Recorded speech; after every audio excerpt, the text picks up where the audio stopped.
ধন্যবাদ সবাইকে। ধন্যবাদ। আমি আমি আপনাদের সবাইকে এই কারণে ধন্যবাদ দিতে চাই যে আমার মতন একজন লেখকের জন্য আপনারা এখানে এসছেন। I truly mean it. I feel deep gratitude. আমাকে অসংখ্য ধন্যবাদ। আমি সত্যি মনে করি যে আমি বাংলাদেশের মানুষের যে ভালোবাসা পেয়েছি রাস্তাঘাটে, এর এক ভাগ ভালোবাসা যদি একজন মানুষ পান তার জীবনে, আই উড কনসিডার যে তার জীবনটা সার্থক। তা এই ভালোবাসা আপনারা দোয়া করবেন যেন এই ভালোবাসার লায়ক আমি হতে পারি, যেন আমি ভবিষ্যতে ওই ডেসপিকেবল না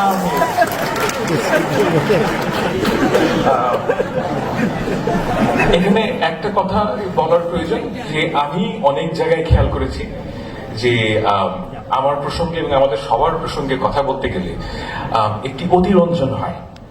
এই অতিরঞ্জন হচ্ছে গিয়ে যে আমরা সবাই মিলে যা করেছি, আর এর তুলনায় আবু সাইদের হাত এটা অনেক অনেক বড়, এটা কোনো তুলনা। এবং আমি আসলেই মনে করি যে আবু সাইদের সাথে আমাদের নাম উচ্চারিত হওয়াটা ঠিক না। তারা যে আত্মত্যাগ করেছেন তাদের জন্য আজকে আমি এখানে দাঁড়াতে পারছি। বাংলাদেশের ছাত্র জনতা যদি তারা এই আত্মত্যাগ না করতেন তাহলে আমরা অন্তত আমি এবং জিয়া ভাই এখানে, ফায়েজ ভাইও এখানে দাঁড়াতেই পারতাম না। আমি সত্যিই আমি এটা বলার জন্য বলছি না, I am absolutely thankful to you all. অসংখ্য ধন্যবাদ। এবং আপনাদের সবার কাছে আমি একটা কারণে ক্ষমা চাইছি যে আমি অনেককে বলেছি যে আপনার সাথে দেখা হবে, কথা রাখতে পারিনি। আমি এই চরিত্রের মানুষ না, কিন্তু আমি আসলেই পারি নাই। আপনাদের সবার কাছে ক্ষমা চাইছি। আমার বক্তব্যর প্রথমে একটা জিনিস বলে রাখা প্রয়োজন যে আমি বক্তব্য ছোট করতে চাই আর প্রশ্নোত্তর বেশিক্ষণ দিতে চাই। দেখেন, আমি একজন ফুল টাইম হাজব্যান্ড। যারা আপনারা অভিজ্ঞ হাজব্যান্ড তারা জানেন যে আমরা কিন্তু কথা বলতে স্বচ্ছন্দ না, কিন্তু প্রশ্নোত্তরে আমি আমার অভিজ্ঞতা কাজে লাগাতে চাই। আমি প্রথমেই একটা দার্শনিক প্রশ্নের কথা বলবো যে আমি কে।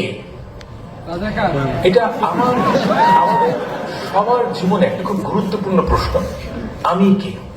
এখন আমার ক্ষেত্রে প্রশ্নের উত্তর হচ্ছে কি, অনেকভাবে এই প্রশ্নের উত্তর দেওয়া যায়। যেমন ধরেন, আমি একজন পিতা, আমি বাংলাদেশি, আমি হিন্দুস্তানি মুসলমান, আমি বাঙালি এবং আমি অস্ট্রেলিয়ান। এই প্রত্যেকটা প্রশ্নের প্রত্যেকটা যে উপাদান আমার পরিচয়, প্রত্যেকটি কিন্তু গুরুত্বপূর্ণ। আমি কোনোটাকেই কখনোই অস্বীকার করি না। কিন্তু একটা ব্যাপার আপনাদেরকে বুঝতে হবে যে আমরা যখন ইন্টারাক্ট করি সমাজের মধ্যে, আমাদের একটা অজুহাতের প্রয়োজন হয় যে আমি আপনার সাথে সংযুক্ত হতে চাই, আমি আপনাদের সবার সাথে সংযুক্ত হতে চাই, সেজন্য একটা সম্প্রীতি তৈরি করতে চাই, এবং সেজন্য আমাদের কিছু অজুহাতের প্রয়োজন হয়। এই অজুহাতের যে প্রয়োজন, এটা কিন্তু সব সময় সৎকালে ছিল, এবং এই প্রয়োজন থেকেই আমরা আমাদের যে পরিচয়, সেই পরিচয় থেকে আরো বড় স্ফেয়ারে চলে আসি। এখন আমাদের যে জাতীয়তাবাদের উদ্ভব কিংবা ধর্ম এই প্রশ্নটার উত্তর দেয় যে আমাদের যে একের সাথে অপরের যে পরিচয়, যে সম্প্রীতি, যে সদ্ভাব, এর অজুহাত প্রয়োজন, এবং সেইখানেই এই আমাদের পরিচয়বাদী জাতীয়তাবাদের প্রসঙ্গ আসে। এখন আমার জীবনে কিছু রিমার্কেবল মানুষের সাথে আমার পরিচয় হয়েছে। একজন হচ্ছেন দীপেশ চক্রবর্তী। তো আমি ওনাকে চাচা ডাকি, এবং উনিও আমাকে সন্তানের মতন স্নেহ করেন। এবং উনি একসময় ক্যানবেরায় ছিলেন, আমি ক্যানবেরায় থাকি, এবং উনি প্রতি বছর আসেন, এবং ওনার সাথে কথা বললে বিভিন্ন ব্যাপারে ঘন্টার পর ঘন্টা আড্ডা হয়। তো ওনার সাথে মানে উনি কিন্তু চমৎকার মানুষ, এবং বাংলাদেশের মানুষের প্রতি তার যে আচ্ছা, আপনারা দীপেশ চক্রবর্তীকে চেনেন তো? মানে উনি খুব নাম করা মানুষ, উনি একজন ঐতিহাসিক, এবং আমার বিচারে ভারতবর্ষের সবচেয়ে লিডিং একাডেমিকদের মধ্যে যদি 10 জনের একটা লিস্ট করা হয়, উনি তার মধ্যে থাকবেন। উনি এতটাই বিখ্যাত। কিন্তু ওনার সাথে কথা বললে আপনার মনে হবে যে একদম মাটির মানুষ। তো ওনার সাথে কথা বলে এবং বিভিন্ন পশ্চিমবঙ্গের মানুষের সাথে কথা বলে আমার সবসময় মনে হয়েছে, বিশেষ করে হিন্দু সম্প্রদায়ের মানুষদের সাথে, যে তাদের একটা ধারণা হচ্ছে কি যে একজন হিন্দু এবং একজন মুসলমান, এই যে উভয়ের মাঝে একটা সম্প্রীতির একটা স্পেস তৈরি হবে, সেই জায়গাটা সেকুলার একটা জায়গা হতে হবে। অর্থাৎ আমরা ধরেন আপনি একজন হিন্দু এবং আমি একজন মুসলমান, এবং আমি যে আপনার সাথে একটা সম্প্রীতির সম্পর্ক তৈরি করব, এর জন্য আপনাকে এবং আমাকে উভয়কে বাঙালি হিসাবে হাজির হতে হবে। অর্থাৎ যেই অজুহাতের কথাটা আমি বললাম, সেই অজুহাতটা এখানে হচ্ছে গিয়ে বাঙালি। আমি এই প্রবণতা বহু মানুষের মধ্যে দেখেছি, এবং এর কারণও আমার কাছে মনে হয়েছে যে এই জায়গাটা কিভাবে তৈরি হলো। আমি প্রশ্নটা করি এই কারণে যে এই যে বাঙালি জাতীয়তাবাদ আবিষ্কার হলো আমাদের দেশে 60-এর দশকে, এর আগে তো 700 বছর ধরে মুসলমান এবং হিন্দু একই সাথে থেকেছে, তাদের কেন এই প্রয়োজনটা বোধ হয়নি? এবং এই জায়গায় এসে আমার যে কনক্লুশন সেটা হচ্ছে কি যে আমরা সবাই বাঙালি, মুসলমান এবং হিন্দুর মাঝে যে একটা সম্প্রীতির যে প্রবণতা অলরেডি আছে, সেই প্রবণতাটা আমরা কখনো গ্রাহ্য করি না। আপনার কিন্তু একটা সেকুলার স্ফেয়ারে গিয়ে হিন্দুর সাথে সদ্ভাব তৈরি করতে হয় না। মুসলমান ধর্মেই এটা আছে, হিন্দু ধর্মেই এটা আছে। মানুষের স্বভাবই হচ্ছে কি এটা, এবং মানুষের একটা প্রবণতা আছে, মানুষের একটা প্রতিভা আছে আরেকজন মানুষের সাথে সদ্ভাব তৈরি করার। এই সদ্ভাবটার এই প্রবণতাকে আমরা অগ্রাহ্য করে 60-এর দশকে আমরা বাঙালি জাতীয়তাবাদের উদ্ভব হয় বাংলাদেশে। এবং এই যে বাঙালি জাতীয়তাবাদের উদ্ভব, সেটা কেন হলো? অর্থাৎ 1947 সালে যখন আমরা পাকিস্তান হলাম, তখন এখানে আমরা বাংলাদেশের যারা লিটারেটি ক্লাস, অর্থাৎ এই ঢাকা ইউনিভার্সিটির কাছে শিক্ষিত মানুষ, তারা মনে করলেন যে তাদের পরিচয় মুসলমান হওয়াটা যথেষ্ট না। মুসলমান হওয়াটা যথেষ্ট না, কারণ আপনাকে সবসময় মনে করতে হবে যে আমি উর্দুওয়ালাদের চেয়ে আলাদা। এই যে চাহিদা, এই চাহিদার থেকে বাঙালি জাতীয়তাবাদের উদ্ভব হয়। অর্থাৎ এবং আরো অনেক এলিমেন্ট আছে। একটা গুরুত্বপূর্ণ এলিমেন্ট হচ্ছে গিয়ে যে সেই সময়কার যারা শিক্ষিত সম্প্রদায়ের মানুষ, তাদের যে চাইল্ডহুড মেমোরিজ, এটা হেভিলি ডিপেন্ডেন্ট অন কলকাতা।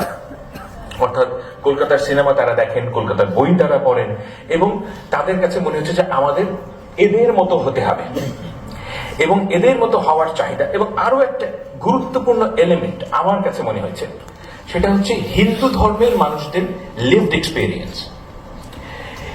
আমি মনে করি, আমার সাথে আপনি দ্বিমত পোষণ করতে পারেন, কিন্তু আমার কাছে মনে হয়েছে বিভিন্ন লিটারেচার পড়ে, বিভিন্ন কথা বলে অনেকের সাথে, যে হিন্দু ধর্মের মানুষদের মধ্যে একটা ঐতিহাসিক গ্লানি আছে।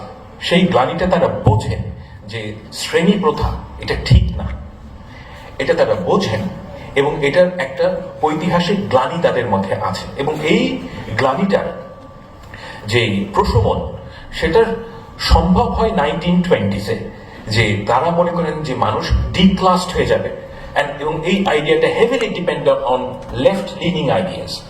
এবং সেখান থেকে তাদের বামপন্থার প্রতি যে আগ্রহ, তারা কিন্তু মানে সত্যিকার অর্থেই খালিস দিলে তারা মনে করেছেন যে মানুষ ডিক্লাসড হবে, এবং ডিক্লাসড হওয়ার জন্য, এবং আমরা পূর্ববঙ্গের মুসলমানরা মনে করেছেন এইটা হচ্ছে কি আমাদের রাস্তা। কিন্তু এই কাজ করতে গিয়ে যে বাঙালি জাতীয়তাবাদের উদ্ভব হয়, জাতীয়তাবাদ কিন্তু পরিচয়ের চেয়ে অধিক। আপনার পরিচয় বাঙালি, এটা আমি কখনোই অস্বীকার করতে বলছি না, কিন্তু জাতীয়তাবাদের মধ্যে আরো অনেক এলিমেন্ট আছে, এবং সবচেয়ে বড় এলিমেন্ট হচ্ছে কি রাজনৈতিক। এবং এই রাজনৈতিক এলিমেন্ট কে এই এলিমেন্টটাকে সবচাইতে কি বলবো এমবডিমেন্টটা কি এই জিনিসের, এই চাহিদার, এই বাঙালি জাতীয়তাবাদের। বাংলাদেশের মানুষদের মধ্যে একটা কমন আন্ডারস্ট্যান্ডিং হচ্ছে শেখ মুজিবুর রহমান হচ্ছেন গিয়ে এই যে বাঙালি জাতীয়তাবাদের যেই যে চাহিদা, যে বাঙালি জাতীয়তাবাদের যে আকর্ষণ, তার এমবডিমেন্ট হচ্ছেন গিয়ে শেখ মুজিবুর রহমান। এবং আমি আপনাদের সবাইকে একটা কথা বলতে চাই, এটা আপনারা সবসময় মনে রাখবেন, যে আপনি যা বলেন, আপনার যে মেসেজ, এই মেসেজের যদি 50% গুরুত্ব হয়, বাকি 50% হচ্ছে কি আপনি কে। অর্থাৎ একটা হারামি কিসিমের লোক যদি ভালো কথা বলে, আপনি কিন্তু সেই কথাটা শুনবেন না। হ্যাঁ, এখন এই জিনিসটা সবসময় মাথায় রাখবেন যে আপনি যেই আদর্শের কথা মানুষকে বলেন, সেই আদর্শ আপনার লিভড এক্সপিরিয়েন্সের মধ্যে থাকতে হবে।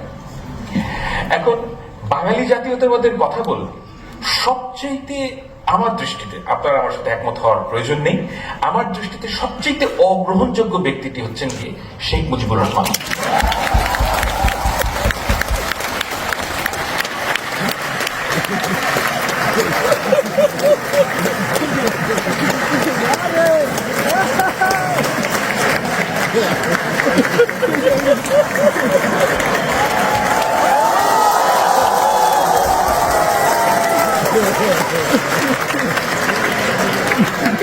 এর কারণটা কি?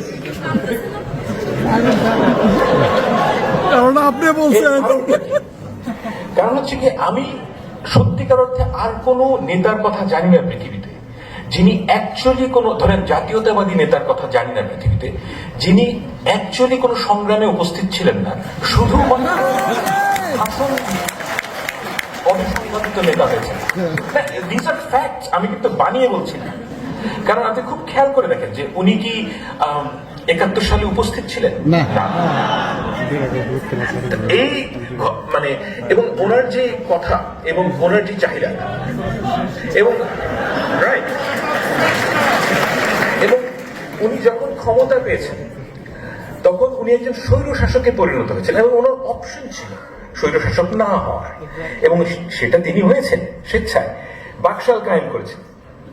এবং এই ধরনের মানুষকে যখন আপনি একটি আদর্শবাদের, বাঙালি জাতীয়তাবাদ এক ধরনের আদর্শবাদ, এই আদর্শবাদের যারা যদি আপনি পোস্টার বয় করেন, তখন আপনি যে ভুলটা করেন সেটা হচ্ছে আপনি ভুল মেসেজিং নেন। আমাকে যদি আপনি বলেন যে সালাফি ইসলামের মেসেজিং করতে, আমি যদি সেটা করা শুরু করি, সেটা যত ভালো কথাই হোক, আপনারা কেউ সেটা গ্রাহ্য করবেন না। কেন? কারণ আমি সালাফি ইসলাম আমি পালন করি না। অর্থাৎ আমি নামাজ কালাম পড়ি, আমি একজন মুসলমান, কিন্তু আমি ওই দ্যাট পার্টিকুলার যে ফিলসফি, সেই ফিলসফির সাথে আমার জীবন যাপনের কোনো সম্পর্ক নেই। তাই আপনি আমাকে অবশ্যই, এবং মানুষকে বোকা মনে করার কোনো কারণ নেই। প্রতিটা মানুষ খুব ভালো করে বোঝেন যে একজন মানুষ কি, তার লিভড এক্সপিরিয়েন্স কি, আর সে কি বলে। যখনই এখানে পার্থক্য আসবে, আপনাকে সেই মানুষটি অগ্রাহ্য করবে। বাঙালি জাতীয়তাবাদের সবচেয়ে বড় সমস্যা গত 15 বছর আমরা যেটা দেখেছি, সেটা হচ্ছে কি দি আদারিং। দি আদারিং হচ্ছে কি এরকম যে একটা খুব ছোট গ্রুপের মানুষ, শেখ হাসিনা এই ধরনের একটা দুর্বৃত্ত করেন একটা গ্রুপ অফ পিপল, যারা সার্বক্ষণিকভাবে মিথ্যা কথা বলছে। এবং শেখ হাসিনা এমন একজন মানুষ, উনি যদি বলেন যে আজকে শনিবার, আমি ওটাও বিশ্বাস করি। আমি আসলেই মনে করি না যে উনি ওনার অন্তত পক্ষে শেষ 15 বছরের জীবনে, মানে অর্থাৎ লাস্ট 15 ইয়ার্স, উনি কোনো একটা দিন একটাও মিথ্যা কথা বলেন না। এরকম কোনোদিন আমার মনে হয় যায় নাই। Absolutely pathological liar. এবং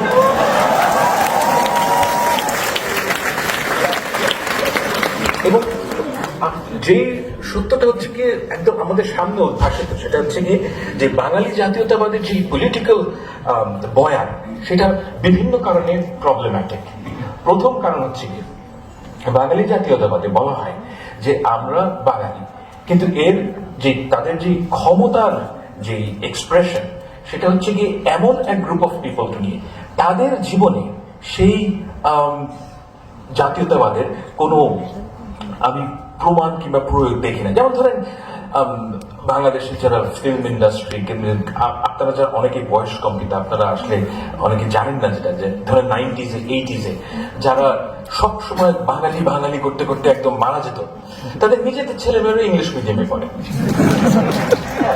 এবং তাদের ছেলেমেয়েরা পড়াশোনা শেষ করলে তাদেরকে বিদেশে পাঠিয়ে দেওয়া হচ্ছে। এবং তাদের কথা হচ্ছে যে, এবং যারা বাঙালি নন, অর্থাৎ ধরেন বিএনপি, জামায়াত ইসলামী, যার দাড়ি টুপি আছে, মানে দেখি তো তারা সহি বাঙালি মনে করেন না, তাই না? এই গ্রুপ অফ পিপলের মানে কোনো অধিকার নেই, তার এই গ্রুপ অফ পিপলকে যা ইচ্ছা তাই করা যায়। সব আমি ধর্ম আনতে চাই না এখানে, but I get the point, and you right. হ্যাঁ, এখন এই যে আদারিং এর কারণে কি হয়েছে, যে সমাজে অ্যাকচুয়ালি যে বাঙালি জাতীয়তাবাদ যা করতে চেয়েছিল, অর্থাৎ সমাজের মানুষকে একাট্টা করা, সেটা করতে ব্যর্থ হয়েছে এবং বাঙালি জাতীয়তাবাদ ফেল করেছে। এটা হচ্ছে reality. As a political movement it has failed. এবং কেন ফেইল করেছে? কারণ দেখেন, এই যে আমি আপনাকে প্রথমেই বললাম যে মানুষের সাথে মানুষের সদ্ভাব, এই সদ্ভাব, এই ভালোবাসা, এই সম্প্রীতির জন্য কিছু ভ্যালুজ লাগে। সেই ভ্যালুজের মধ্যে আমি সবসময় সবাইকে বলি, দেখেন আপনি কেমন মানুষ, আমি এটা কখনোই আপনার ডিগ্রি দিয়ে মাপি না। To me it is irrelevant. আপনার কতগুলো ডিগ্রি আছে, কতগুলা আপনার বাবার কত টাকা আছে, কিংবা আপনি কি কি করেছেন না করেছেন, এর চাইতে অনেক গুরুত্বপূর্ণ একটা বিষয় হচ্ছে কি, 500 বছর আগে একজন সাধারণ মানুষ আপনাকে কি একজন ভালো মানুষ হিসেবে গ্রহণ করবেন নাকি না? তিনি যদি করেন, সে কিন্তু দেখবেন না যে আপনি ভালো কম্পিউটার প্রোগ্রামার কিনা, তিনি দেখবেন না যে আপনি ভালো একজন ইঞ্জিনিয়ার কিনা, তিনি দেখবেন খুব সামান্য কিছু বিষয়, যে আপনি সত্য কথা বলেন কিনা, আপনি একজন স্নেহময় পিতা কিনা, আপনি ডিপেন্ডেবল কিনা। এই যে ভ্যালুস গুলো মানুষের মধ্যে, এই ভ্যালুস গুলো টাইমলেস, সব কালে সব জায়গায় ছিল। এবং এই ভ্যালুস গুলো বাঙালি জাতীয়তাবাদ ধারণ করতে পারে না, ধারণ করতে পারে না দেখে এই অ্যাজ এ পলিটিক্যাল মুভমেন্ট এটা ফেল করেছে। আপনি দেখেন যে বাঙালি জাতীয়তাবাদের যারা ক্ষমতার কেন্দ্রে ছিলেন, তারা কারা ছিলেন? এই যে সালমান এফ রহমান, কি দম্ভ ছিল লোকটা, বাবারে বাবা, ধরাকে সরাজ্ঞান করতে গিয়ে। এই যে আমি মানিক, আমি এই যে আমার এত দুঃখ লাগতো যে একটা মানুষের এত দম্ভ হবে কেন। এবং আমি ব্যক্তিগতভাবে খুব একেবারে হিংস্র মানুষ না, কিন্তু সালমান এফ রহমান যখন অপদস্থ হন, আমি এর মধ্যে শান্তি খুঁজে পেয়েছি।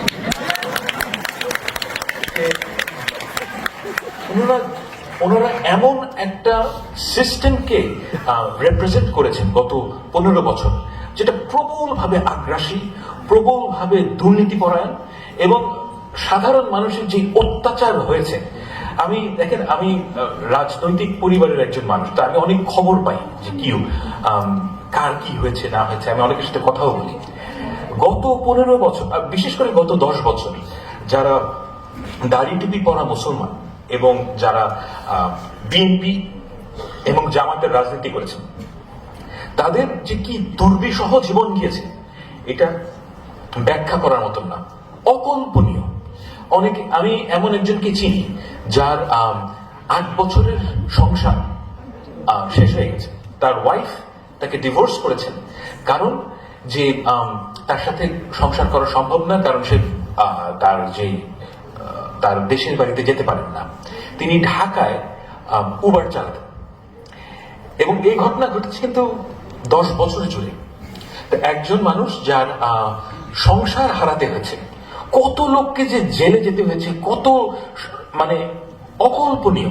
আমার আলমগীর সাহেব, উনি জেল থেকে বেরিয়ে কাঁদছিলেন, আমার ফোনে কথা হচ্ছে, উনি কেঁদে ফেলেছেন, কারণ জেলে গেলে উনি দেখতে পান যে বিএনপির অন্য নেতাদের, মানে অন্য কর্মীদের কি অবস্থা। এক একজনের কাহিনী আপনি শুনলে চোখে পানি ধরে রাখতে পারবেন না। এবং এই যে অত্যাচার, এই অত্যাচার হয়েছে কি কারণে? কারণ একটা ক্লাস সৃষ্টি হয়েছে বাংলাদেশে, যারা নিজেদেরকে বাঙালি আওয়ামী আওয়ামী মনে করত, এবং এই মনে করা থেকে তাদের কিন্তু অপরকে অত্যাচার করার যে জাস্টিফিকেশন তৈরি হয়েছে, এবং সেটাই হচ্ছে সবচাইতে ভয়ঙ্কর জিনিস, যে এই জাস্টিফিকেশনের কারণে আমরা এই নিজের দেশের মানুষদের মধ্যে একটা আলাদা গ্রুপ অফ ক্লাস, একটা প্লেবস তৈরি হয়েছে, সো টু স্পিক। আমি এই কারণে যে individual aspiration of human being, আপনি কি চান জীবনে? আপনি কিন্তু মন্ত্রী হতে চান, আপনি চান যে একটা সুস্থ জীবন যাপন করব, আমি হালাল রোজগার করব, স্বাভাবিক জীবন চান। এই যে একটা মানুষের স্বাভাবিক জীবন চাওয়ার যে অ্যাসপিরেশন, এই অ্যাসপিরেশনের ক্ষেত্রে বাঙালি জাতীয়তাবাদ কি এটাকে ধারণ করেছে, না এই অ্যাসপিরেশনকে প্রতিহত করেছে? আমার দৃষ্টিতে এটা প্রতিহত করেছে। কারণ যে বাঙালি জাতীয়তাবাদের যে ইনহেরেন্টলি এই সক্ষমতা নাই, কারণ এটা হচ্ছে কি একটা এক্সক্লুশনারি গ্রুপ। এক্সক্লুশনারি গ্রুপ এই সেন্সে যে আপনাকে একটা আমাদের মুক্তিযুদ্ধের একটা ন্যারেটিভ স্বীকার করে নিতে হবে, আপনাকে মনে করতে হবে যে শেখ মুজিবুর রহমান 1000 বছরের শ্রেষ্ঠ বাঙালি। এটা কেন এটা মনে করা হয় আমি জানি না। মানে উনি একজন স্বৈর শাসক, এবং মানে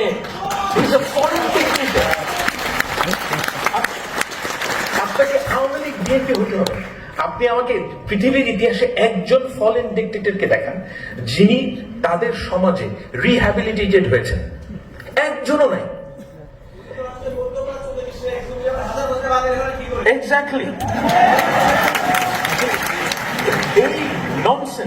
এই ননসেন্স আপনাদেরকে খাওয়ানো হয়েছে, এবং আমি শিওর যে আপনাদের বয়স দেখে আমি বুঝতে পারছি যে আপনারা যেই বয়সের মানুষ, সেই বয়সের ছেলে মেয়েদেরকে 15 বছর ধরে হয়তো আপনারা ওই কারিকুলামের ভেতর দিয়ে গেছেন, কিন্তু সেটা কোনোদিন কাজে দেয় না।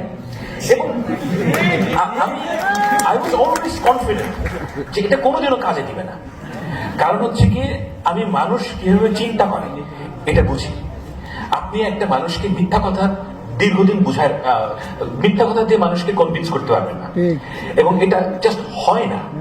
এবং এই যে মিথ্যা কথা যেটা প্রাতিষ্ঠানিকীকরণ হয়েছে, এটা জিয়া ভাই হচ্ছে তার সবচেয়ে বড় ক্রনিকলার, যে আমাদের কাগজ কলম মানে যা ইনফরমেশন, আমাদের যে ব্যুরো অফ স্ট্যাটিস্টিক্স, সব জায়গায় মিথ্যা কথা। এবং এই মিথ্যা কথা আপনারা রিজেক্ট করেছেন দেখেই আপনারা আন্দোলন করেছেন। এবং আমাদের এখন প্রশ্ন হচ্ছে যে এই যে বাঙালি জাতীয়তাবাদ, এটার ভবিষ্যৎ কি? দেখেন, আমি আপনাকে কখনোই অস্বীকার করতে বলি না যে আপনি একজন বাঙালি, অবশ্যই আপনি বাঙালি। আমি গণতন্ত্রে বিশ্বাস করি। আই ডিপলি ফিল যে আপনার যদি বাঙালি হিসেবে আপনার কোনো কাজ করতে ইচ্ছা হয়, আপনি অবশ্যই তা করবেন, এবং যে ইসলাম হিসেবে ইসলামের কারণে যে কাজটা করতে চায় তাকে অবশ্যই করতে দিতে হবে। এবং এই করতে দিতে না দিলে কি হয়, এর বিপদ আপনাদের জানা আছে। যে আমার আন্ডারে একটা ছেলে কাজ করে, সে ইরানিয়ান, এবং সে কিন্তু আমার সাথে কোরআন হাদিস বেশি ভালো জানে, এবং তার সাথে কথা বলতে গেলে আপনি বুঝবেন যে সে অ্যাকচুয়ালি মানে ইসলাম পালন করে না তা না, এনিথিং রিলেটেড উইথ ইসলাম সে ঘৃণা করে, অ্যাবসলিউটলি ঘৃণা করে সে। এবং আপনারা যখন ইরানিয়ানদের সাথে আপনার পরিচয় হবে, আপনি দেখবেন যে অধিকাংশ শিক্ষিত ইরানিয়ান, যেই মেয়েটা মাথায় কাপড় দিচ্ছে, সেও ইসলাম সম্বন্ধে অ্যাবসলিউটলি মানে অ্যাডভার্সারিয়াল পজিশনে চলে যায়, এবং তারা ঘৃণা করে। এর কারণটা কি? দেখেন, মানুষকে যখন আপনি চাপাই দেন, তখন সে ওই জিনিসটা পছন্দ করতে পারে না, সে ওইটার যে বিউটি, সেই বিউটি কোনোদিন অনুভব করতে পারে না। এবং এই বিপদটা আমাদের মধ্যেও আছে। যে আমি একটা কথা বলি, যেমন ধরেন আপনারা অনেক মেয়েকে চিনেন যারা হয়তো মাথায় কাপড় দেন না, যারা হয়তো স্লিভলেস ব্লাউজ পরেন। এখন আপনাদের মধ্যে একটা প্রবণতা হবে, এখন যেহেতু আওয়ামী লীগের পতন হয়েছে, যে একে ঠিক পথে আনতে হবে, রাইট? এখন আপনি যদি মনে করেন যে কোনটা ঠিক পথ, বাই অল মিনস তাকে গিয়ে আপনি তাকে কনভিন্স করার চেষ্টা করেন। এন্ড এটা আল্লাহ তাআলার সাথে আপনার সম্পর্ক, এবং আপনি তাকে চেষ্টা করবেন। কিন্তু যখনই আপনি তাকে প্রেশারাইজ করবেন, তখন আপনি আসলে কি ক্ষতি করেন?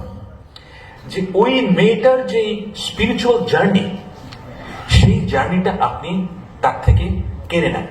অর্থাৎ যে ওই মেয়েটি হয়তো এখন যেভাবে আছে, সে তার বয়স কম, সে অনেক কিছুই বোঝে না, কিন্তু তার যে একটা জার্নি ছিল, যে সে ধর্মটা আসলে ভালোবাসা, এসেন্সিয়ালি যে আল্লাহর প্রতি তার যে ভালোবাসা, সেটা তার এক একজনের ডিসকভার করতে এক এক সময় লাগে। এটা হচ্ছে গিয়ে জীবনের বাস্তবতা। আমি 18 বছর বয়সে যা বুঝতাম, এখন তার চাইতে অনেক ভিন্নভাবে জিনিস বুঝি। 18 বছর বয়সে আমার একটা বাচ্চা মেয়ের প্রতি আমি সেই ভালোবাসা বোধ করতাম না, যেটা আমি আমার মেয়ের প্রতি করি। আপনাদের প্রত্যেকেরই একটা ইন্ডিভিজুয়াল জার্নি আছে, এবং এই যে জার্নি, এই যে একটা স্পিরিচুয়াল জার্নিও আছে, যে আপনি আল্লাহর প্রতি যে আপনার ভালোবাসা, সেই ভালোবাসাটা যতক্ষণ না পর্যন্ত আপনি যেতে পারছেন, ততক্ষণ পর্যন্ত আপনি এই পৃথিবীর যে বাস্তবতা, সেটা আপনি একভাবে দেখবেন। এবং আপনি যখন একজন মানুষকে চাপিয়ে দেন, তখন যে সমস্যাটা তৈরি হয়, সেটা হচ্ছে যে তার যে জার্নিটা, সেটা আপনি রব করলেন। ইয়েস, আপনার ভালো লাগবে যে সে মাথায় কাপড় দিচ্ছে, সে হিজাব করছে, কিন্তু এতে তার কিন্তু কোনো লাভ হবে না। এবং এই ঘটনাটা আমি দেখেছি। এবং আমাদের যে এখন রেভলিউশনারি জিল, আমি কেন ভয় পাই এই জিনিসটা, যে রেভলিউশনারি জিল থেকে আপনাদের মধ্যে 6 মাস পরে কিংবা 1 বছর পরে আপনি যেটা মনে করবেন যে আপনার জন্য যেটা ঠিক, সেটা অপরকে ওই জায়গায় আনতে হবে। এই যে আপনার চাহিদা, এই চাহিদাটার সম্বন্ধে আপনাদের কিন্তু সবসময় সজাগ থাকা উচিত, যে এই চাহিদা এটা ডেঞ্জারাস। এবং এই চাহিদা থেকে, দেখেন, আমি যখন বাংলাদেশের কথা চিন্তা করি, আমার কাছে মনে হয় যে সবচেয়ে প্রথম কাজ হচ্ছে কি, রাষ্ট্র যেন আপনার মাথায় চেপে বসতে না পারে। এটা হচ্ছে কি আমার প্রথম দেখার বিষয়, যে রাষ্ট্র যদি আপনার মাথায় চেপে না বসে, রাষ্ট্র যদি আমাকে বলে যে 5 ওয়াক্ত নামাজ পড়তে হবে, আমি ওইটার এগেইনস্টে। কারণ রাষ্ট্রের এই এখতিয়ার থাকা উচিত না যে আপনাকে কি করতে হবে। আপনার যে রাষ্ট্রের কাজ হচ্ছে লিগ্যাল কোড নিয়ে, অর্থাৎ আপনি কি করতে পারবেন না, এসেনশিয়ালি স্পিকিং। এখন রাষ্ট্র যখন বলবে যে তুমি এটা করতে পারবা না, ওটা করতে পারবা না, এর মধ্যে অনেক কিছু কিন্তু আসলেই ইট মেক সেন্স, এবং আপনি ওটা মানেন যে তুমি এই রাস্তায় 120 কিলোমিটারের উপরে গাড়ি চালাতে পারবা না, ইট মেক সেন্স, অ্যাক্সিডেন্ট হবে না, আপনি এটা মানেন। কিন্তু রাষ্ট্র যখন বলবে আপনাকে যে তোমাকে এটা করতে হবে, this two are different things.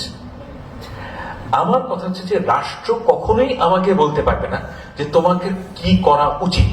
ও রাষ্ট্র যদি বলে যে তোমার তোমাকে ভাত খেতে হবে, আমি ওটা এগেইনস্টে। কারণ সে আমাকে এসেনশিয়ালি কি করতে হবে এই নির্দেশ রাষ্ট্র দিতে পারবে না। এবং আপনাদের এই মাইন্ডসেটটা দরকার, যে কি করতে হবে এই জিনিসটা অন্যরা ঠিক করে দেবে না। আপনি অনেক ভুল করবেন, এখানে এই দেশে অনেক মানুষ খুব একটা ব্রিলিয়েন্ট না, তারা অনেক ভুল করবে, দ্যাটস ওকে। সেই ভুলটা আপনার অভিজ্ঞতা হবে। কিন্তু রাষ্ট্র যদি একটা ভালো কাজ আপনার মাথার উপর চাপায় দেয়, আপনি ওই ভালো জিনিসটার মধ্যে ভালোত্বটা কি, এটা কোনোদিনও আপনি রিয়েলাইজ করবেন না। এখন এইরকম পরিস্থিতিতে যেই ঘটনাটা অ্যাকচুয়ালি ঘটে, সেটা হচ্ছে রাষ্ট্র যখন একটা ন্যায়ের মধ্যে থাকে, অর্থাৎ রাষ্ট্র মিনিমাল ল থাকা উচিত, এবং সেই ফ্রেমওয়ার্কের মধ্যে আপনি কার সাথে কি সদ্ভাব তৈরি করবেন, দায়ভার আপনার। ওই সময় কিন্তু মানুষের মধ্যে ট্রুলি সাম্প্রদায়িক সম্প্রীতি তৈরি হয়। সাম্প্রদায়িক সম্প্রীতি আমাদের লক্ষ্য না। সাম্প্রদায়িক সম্প্রীতি হচ্ছে কি একটা by product of law and order. আপনার সমাজে যদি জাস্টিস থাকে, তাহলে একজন হিন্দুকে শিখাই দিতে হবে না যে কিভাবে মুসলমানের সাথে সম্প্রীতি তৈরি করতে হয়, সে এটা এমনি তৈরি করবে। এটি মানুষের প্রতিভা, মানুষ এভাবেই মানুষের এভলিউশন হয়েছে। এবং এই কাজটার জন্য আমি মনে করি যে বাঙালি জাতীয়তাবাদ হচ্ছে গিয়ে ইউনিকলি ডিসকোয়ালিফাইড, যে তারা এই কাজটা করতে পারেনি। যখনই আপনি এই বাঙালি জাতীয়তাবাদের দোহাই দিয়ে সাম্প্রদায়িক সম্প্রীতির কথা বলবেন, তখন যেই ঘটনাটা আসলে ঘটে সেটা হচ্ছে কিছু মুসলমান মেয়ে সিঁদুর দেবে, তারপর মানে পূজার দিনে সিঁদুর দেবে, আবার কিছু হিন্দু ঈদের দিনে ঈদ মোবারক বলবেন। এগুলো না সারফেসের জিনিস। এটা কিন্তু আসলে সম্প্রীতি না। সম্প্রীতি হচ্ছে গিয়ে ট্রু ভালোবাসা। আমি যখন একটা কোন হিন্দুর সন্তানকে দেখি, আমি কিন্তু কিংবা খ্রিস্টানের সন্তানকে দেখি, আমার কিন্তু কখনোই মনে হয় না যে এটা খ্রিস্টানের সন্তান কিংবা হিন্দুর সন্তান। আমি দেখি একজন বাবা হিসেবে, আমি একজন বাবা আর এটা একজন সন্তান। এই যে মনোভাব, এই মনোভাব কিন্তু মানুষের মধ্যে, এটা কিন্তু কোনো অ্যাডভান্সড কিংবা সফিস্টিকেটেড মনোভাব না। এই মনোভাবটা মানুষের মধ্যে সবসময় ছিল। বাঙালি জাতীয়তাবাদ এসে আপনাকে বুঝিয়েছে যে এই মনোভাব যথেষ্ট না। যথেষ্ট কি, আপনাকে ওই সেকুলার স্পেসে যেতে হবে। এবং আপনার মধ্যে তো ওই সেকুলার স্পেসের কোনো নিড ছিল না কোনোদিন। তখন আপনাকে মনে হচ্ছে যে বিশেষভাবে অ্যাক্ট করলে আপনার সমাজে সহি হিসেবে আপনি আবির্ভূত হবেন, কিন্তু এটা হয় না। এটা ফেল করেছে এবং এটা বারে বারে ফেল করবে। একজন হিন্দুকে মুসলমান, হিন্দু ধর্ম ছেড়ে মুসলমানের সাথে সম্প্রীতি তৈরি করতে হবে না। ঠিক তেমনি একজন মুসলমানকে তার ইসলাম ধর্ম বাদ দিয়ে তাকে হিন্দুর সাথে সম্প্রীতি তৈরি করতে হবে না। এই হচ্ছে গিয়ে, এবং সবচেয়ে বড় কথা, বাঙালি জাতীয়তাবাদের পৌরোহিত্য না থাকলে যে ঘটনাটা ঘটবে সেটা হচ্ছে যেই কাজগুলোকে আপনি বাঙালির কাজ বলে মনে করেন, অর্থাৎ যেমন ধরুন একটা বিশেষ specific way of art form. আমি দেখেন, আমি একজন ছবি আঁকি আমি, এবং আমি যে কোনো দেশে গেলে মিউজিয়ামে যাই, সব জায়গায় এই জায়গাগুলোর ব্যাপারে আমার সারা জীবন অনেক আগ্রহ।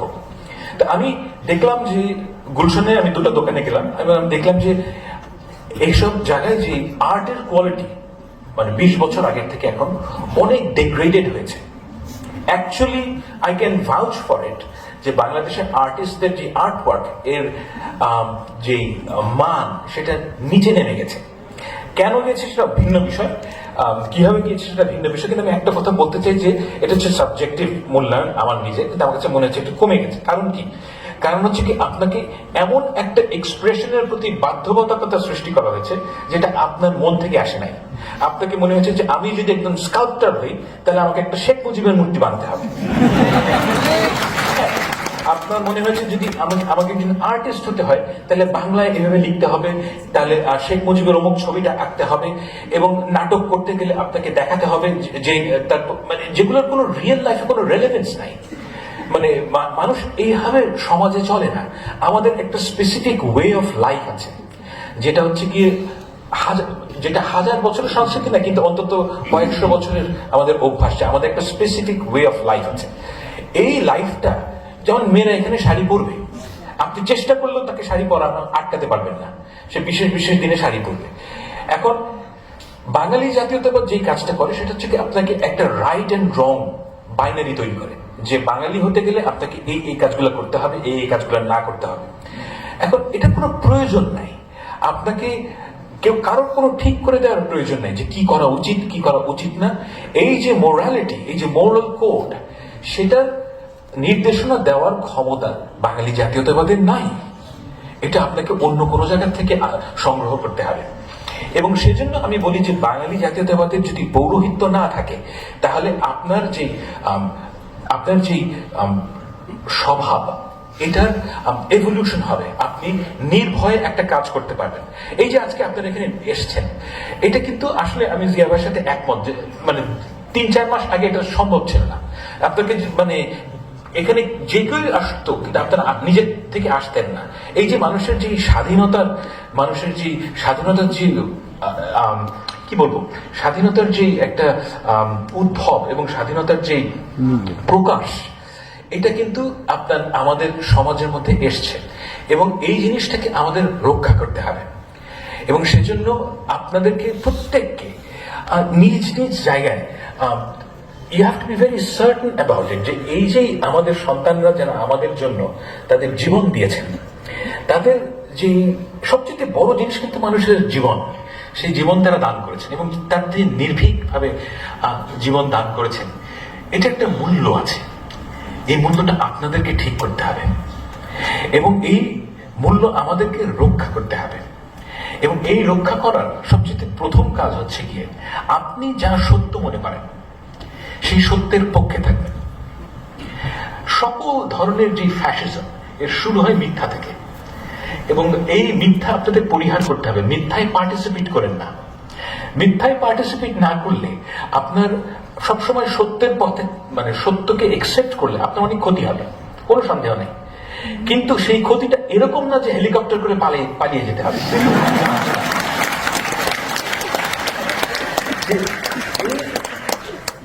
মানুষের জীবনে এই জিনিসগুলো, এবং আমি সবসময় মনে করি, আমি মনে করি যে আমার 60 বছর বয়সে আমি যদি আমার মেয়ের সামনে দাঁড়াতে পারি, I would consider to be a successful man. আমি কিন্তু আসলে ওই কেয়ার করি না যে কে কি বললো না বললো, কি পুরস্কার না পেলো, এগুলো আমার কাছে ইমেটেরিয়াল, অ্যাবসলিউটলি ইমেটেরিয়াল। কারণ end of the day doesn't matter. যেটা অ্যাকচুয়ালি ম্যাটার করে সেটা হচ্ছে আমার মেয়ে আমাকে কিরকম মানুষ মনে করে।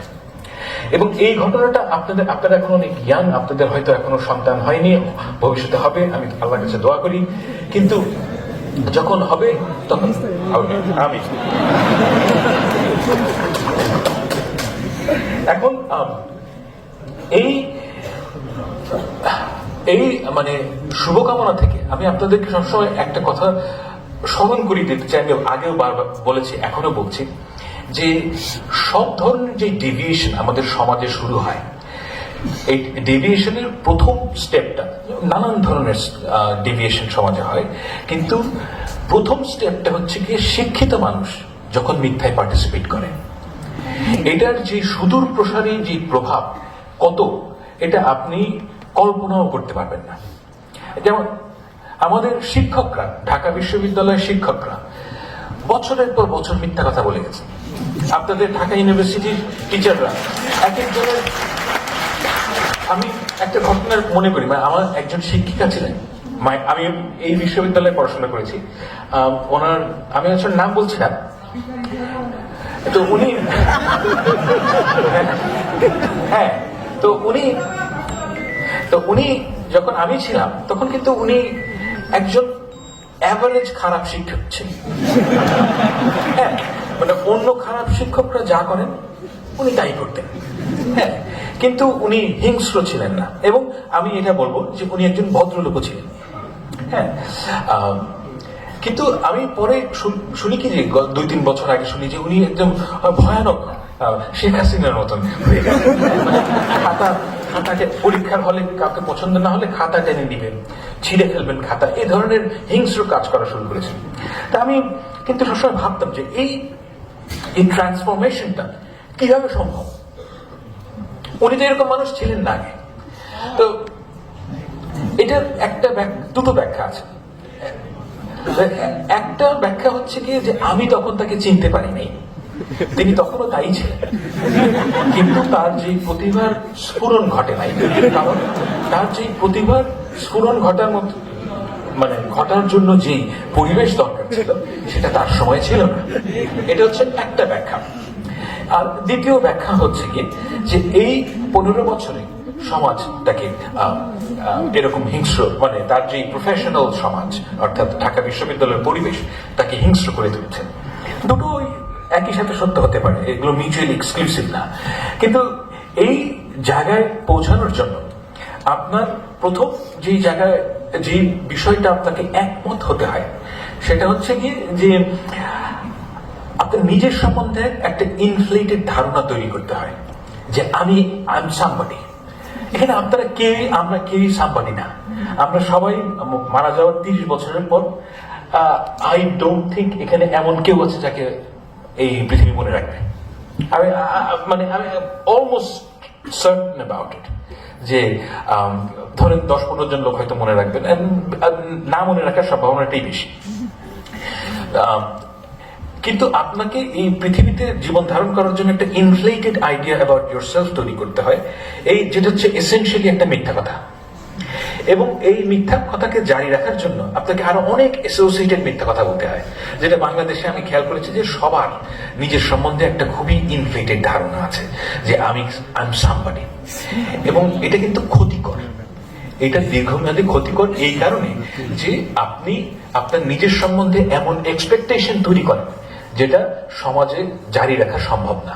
অর্থাৎ আপনি যদি মনে করেন যে যদি আপনি মনে করেন যে আমি ঐশ্বরিয়া রায়, রাইট, তাহলে ঐশ্বরিয়া রায়ের মতন আপনাকে সাজগোজ করতে হবে। হ্যাঁ, অ্যাডেড এক্সপেন্স, এবং ওইরকম সাজগোজ করতে হলে প্রতিদিন আপনাকে বাইরে বেরোনোর আগে 1 ঘন্টা সাজগোজ করতে হবে। তো এগুলো কিন্তু আপনি নিজের উপর চাপিয়ে দিচ্ছেন, এবং প্রতিটা জায়গায় আপনাকে একটা ইমেজ মানুষের সামনে প্রকাশ করতে হবে। এই ইমেজ থেকে বাঁচার জন্য সবার আগে যে প্রথম জিনিসটা আপনাদের মনে রাখা উচিত যে আমি মিথ্যায় পার্টিসিপেট করব না। মিথ্যায় পার্টিসিপেট না করলে আপনি নিজেকে নিয়ে কন্টেন্ট থাকবেন যে আল্লাহ তাআলা আমাকে যা বানিয়েছে দ্যাটস ওকে, আমার মধ্যে হয়তো এই গুণটা নাই, I will try my best to achieve it, I am not a good writer, I will work for it. কিন্তু মিথ্যায় পার্টিসিপেট করলে আপনার জীবন মানে সমাজ তো বটেই, আপনার নিজের জীবনও ধ্বংস হবে। আমি মনে করি যে আমাদের এই যে বাঙালি জাতীয়তাবাদের যে ভবিষ্যৎ, সেখানে যে ঘটনাটা ঘটবে সেখানে হচ্ছে যে আমাদের যে জাতীয়তাবাদ থেকে যে political aspect, political side of বাঙালি জাতীয়তাবাদ, এটা রিভাইভ করা সম্ভব না। কারণ হচ্ছে কি যে আপনাদের যাদের অভিজ্ঞতা, আপনাদের সবার বয়স হয়তো বেশিরভাগের বয়স অন্তত 30-এর নিচে, আপনাদের আগামী 30 বছর পর্যন্ত মনে থাকবে যে এই বাঙালি জাতীয়তাবাদের কারণে আপনাদের জীবনে কি বিপর্যয় নেমে এসেছিল। এবং এই কারণে আমি মনে করি যে বাঙালি জাতীয়তাবাদের যে রাজনৈতিক ভবিষ্যৎ, আমি মনে করি না তেমন কোনো রাজনৈতিক ভবিষ্যৎ আছে। কিন্তু এই রাজনৈতিক ভবিষ্যৎ না থাকাটা আমি এটাও মনে করি যে বাঙালির জন্য ভালো। কেন ভালো? আমি একটা ছোট্ট প্রশ্ন করতে চাই আপনাদের সবাইকে। আমাদের 2024 কিছুক্ষণের জন্য ভুলে যান, ঠিক আছে? 2024 আমি ভুলে যাচ্ছি। বাঙালি জাতি মানে এই ভূখণ্ডের মানুষের ইতিহাসে 1971 সাল হচ্ছে গিয়ে সবচেয়ে গুরুত্বপূর্ণ বছর। দ্বিতীয় গুরুত্বপূর্ণ বছর কোনটা? না, 47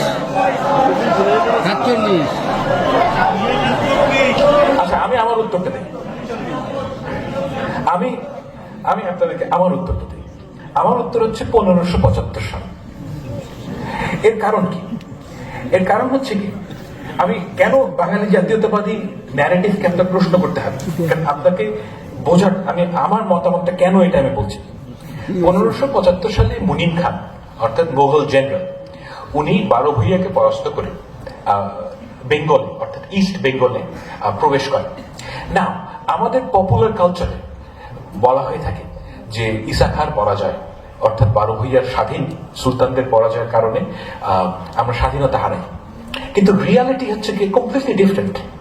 আমি আপনাকে বোঝাতে সক্ষম হব। আমি কেন বলছি 1575 সবচেয়ে গুরুত্বপূর্ণ বছর, কারণ আমাদের যে বেঙ্গল অর্থাৎ পূর্ববঙ্গের অধিকাংশ জায়গা, অর্থাৎ আপনি যদি মাঝখান থেকে রাফলি স্পিকিং, আপনি যদি মাঝখান থেকে একটা দাগ কাটেন বাংলাদেশের, এর যে নিচের অংশ, এই জায়গায় জঙ্গল এবং সোয়াম্পি ল্যান্ড ছিল। এবং মানে মোগলদের একটা মানে স্টেটেড লক্ষ্য ছিল যে আমরা এখানে গিয়ে এই জঙ্গল কাটবো, কেটে কৃষি জমি তৈরি করবো।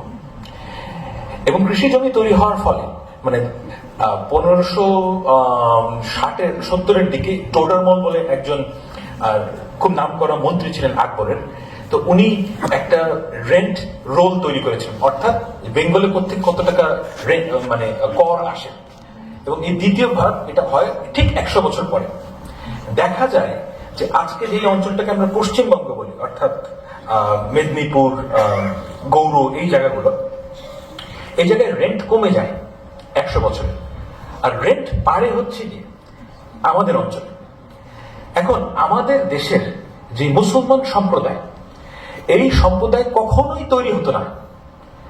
আচ্ছা, কখনোই তৈরি হতো না এটা আমার হয়তো ভুল আছে, তৈরি না হওয়ার সম্ভাবনাটা বেশি ছিল যদি না তারা এই কাজটা করতেন। এর একটা চমৎকার প্রমাণ আছে যে এই বেঙ্গলে প্রচুর ইউরোপিয়ান পর্যটক এসছেন, এবং প্রথম যে পর্যটক গ্রামীণ মুসলমান সম্প্রদায়ের উল্লেখ করেন সেটা হচ্ছে 1620 সালে।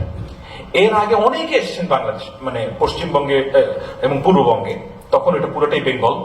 তো কিন্তু একজনও, এবং অনেকেই মুসলমানদের সম্বন্ধে অনেক কথা বলেছেন, হিন্দুদের সম্বন্ধে অনেক কথা বলেছেন, কিন্তু কোন গ্রামীণ মুসলমান সম্প্রদায়ের উল্লেখ করেননি। এই যে গ্রামীণ মুসলমান সম্প্রদায় তৈরি হলো, যাদের উত্তরসূরি আমরা সবাই, এটা কখনোই সম্ভব হতো না যদি না মুঘলরা বেঙ্গলে আসতেন। এখন এই যে ন্যারেটিভ, এটা কিন্তু আমাদের সম্পূর্ণ অনুপস্থিত। এত বড় ঘটনা ঘটলো, কিন্তু আমাদের কনসিয়াসনেসের মধ্যে এই জিনিসগুলো নাই। এই জিনিসগুলো নাই কারণ হচ্ছে কি, আমরা এমন একটা জাতীয়তাবাদী প্রকল্পের ভিতরে ছিলাম গত 15 বছর, যে আমাদের জাতির ইতিহাস কি, এবং সেই আমাদের মানুষের যে অ্যাসপিরেশন, কালেকটিভ উইল কি, এটা সম্বন্ধে আমরা আবিষ্কারই করতে পারিনি। তো আমি আপনাদেরকে অনুরোধ করব যে আমাদের যে ভবিষ্যৎ, সেই ভবিষ্যতে যদি আপনি যেতে চান, এখানে নানান বিষয় আসবে। তবে একটা কথা আপনাদের মনে রাখতে হবে যে স্বাধীনতা জিনিসটা দীর্ঘস্থায়ী জিনিস না। এই সেন্সে যে আপনি যদি এটাকে রক্ষা করার জন্য আগ্রহী না হন, আপনারা যদি এটাকে রক্ষা করার জন্য সবকিছু ত্যাগ করতে রাজি না হন, তাহলে এই স্বাধীনতা থাকে না। আমাদের এই ভূখণ্ডের মানুষ 1947 সালে নিজেকে স্বাধীন মনে করেছে, 71 সালে স্বাধীন মনে করেছে, এবং এখন মনে করছে স্বাধীন হয়েছে। একটা জাতি 3 বার স্বাধীন হওয়ার প্রয়োজন হয় কেন? রাইট? এর কারণ হচ্ছে কি, আমরা কেয়ারফুল ছিলাম না। রাষ্ট্রের স্বাধীনতা বড় স্বাধীনতা না, আপনার স্বাধীনতা হচ্ছে বড় স্বাধীনতা। এই দেশের প্রতিটি শিশুকে বুঝতে হবে দেশে স্বাধীন। আপনাকে বুঝতে হবে স্বাধীনতা কোনো প্রমিস না, এর সুফল আপনাকে ভোগ করতে হবে। আপনার যদি ইচ্ছা থাকে আপনার প্রধানমন্ত্রীকে গালি দেওয়ার, আপনার ক্ষমতা থাকতে হবে। এবং আমি এই বাংলাদেশের স্বপ্ন দেখি, এই বাংলাদেশের পরিবেশ যদি এরকম থাকে, তাহলে আপনার যেই ভবিষ্যৎ সরকার আসবে, সে আপনার সর্বনাশ করতে পারবে না। এবং এতটুকুই যথেষ্ট। সরকার যদি আপনার সর্বনাশ না করতে পারে, তাহলে আপনি নিজে নিজে যে কত কিছু করতে পারবেন, এর কোনো হিসাব নেই। মানুষ একটা অমিত সম্ভাবনাময় প্রাণী, তাকে যদি বাধা না দেওয়া হয়, সে অসাধ্য সাধন করতে পারে। আমাদের ছাত্ররা যা করেছে এই গত 1 মাসে, এর 2 মাস আগে আমি চিন্তাই করতে পারিনি। তারা অসাধ্য সাধন করেছে, তো হেলিকপ্টার দিয়ে শেখ হাসিনা পালাইছে। তো এই অসাধ্য তারা কিভাবে স্বাধীন করেছে? কারণ হচ্ছে কি, আপনাকে বিশ্বাস করতে হবে। Believe in it. If you believe in it, you can do it. Thank you.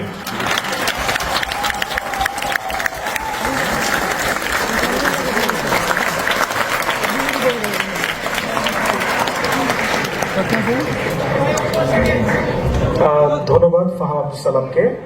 আমরা ফাহাম আব্দুল সালামের প্রশ্নোত্তর পর্বটা আমরা আপনাদের প্রশ্নোত্তর করব, কিন্তু তারপর হচ্ছে গিয়ে যে যেহেতু অনেকেই অটোগ্রাফ নিতে চাচ্ছেন বা লেখকের সাথে ছবি তুলবেন, ফলে আমাদেরকে